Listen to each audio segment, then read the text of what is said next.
There are stories that begin with a grand event, a meet cute, a declaration, a wedding.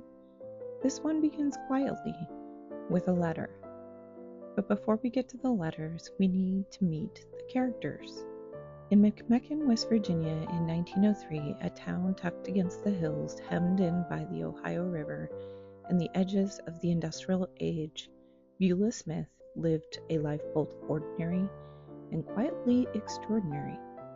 The middle child, Wallace came first, Vernon came last, and Beulah lived in that delicate in-between. She was a school teacher, a proper profession, a respectable one, and by all accounts she was good at it. She had a sharp mind and an even sharper wit. She lived at the crossroads of change. The Victorian era was gasping its last breath, while suffrage and social upheaval gathered like storm clouds on the horizon. But McMechen wasn't quite ready for revolutions just yet.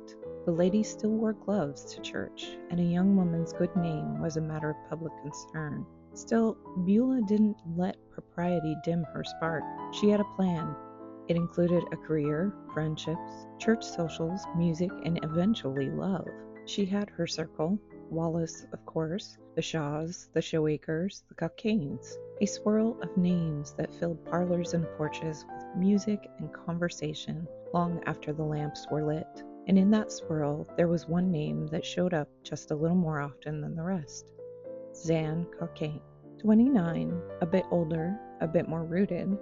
While others in their circle might have been preoccupied with the latest dance steps or social happenings, Zan carried something heavier, responsibility. He was the quiet steward of his family's legacy, the Cockayne Farmstead, expected to shoulder its future, and perhaps sooner than anyone expected. One wonders what Beulah saw in him, or perhaps more importantly, what he saw in her, because her letters reveal a woman who was more than polite conversation and Sunday gloves. They show a woman who loved deeply, thought carefully, and laughed often. And yet, for all the warmth in her words, the path between them wasn't so simple. But that's for later.